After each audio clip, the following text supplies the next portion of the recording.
Channel 90 seconds کے ساتھ میں ہوں حمیرہ مہوش اور آج کی تازہ خبریں۔ وزیر خارجہ اسحاق ڈار ایک روزہ دورے پر کابل پہنچ گئے، جہاں ان کی ملاقات اعلیٰ افغان حکام سے ہوئی۔ Army chief general Asim Munir نے کہا ہے کہ پاک فوج نے ہمیشہ کردار، جرأت اور قابلیت کی بھرپور صفات کو برقرار رکھا ہے۔ ISPR کے مطابق پاکستان آرمی کی میزبانی میں 8ویں انٹرنیشنل ٹیم سپرٹ مقابلے کھاریا گیرزن میں منعقد کیے گئے۔ اختتامی تقریب میں army chief general Asim Munir نے بطور مہمان خصوصی شرکت کی۔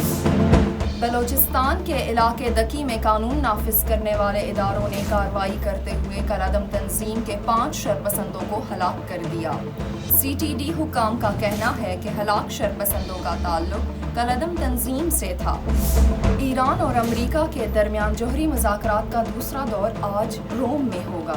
غیر ملکی خبر رساں ادارے کے مطابق ایرانی آفیشل نے دعویٰ کیا ہے کہ ایران نے اپنی یورینیم افزودگی پر کچھ حدود قبول کرنے کے لیے آمادگی ظاہر کرتے ہوئے امریکی صدر ڈونلڈ ٹرمپ سے ضمانت مانگی ہے، وہ معاہدے سے دستبردار نہیں ہوں گے۔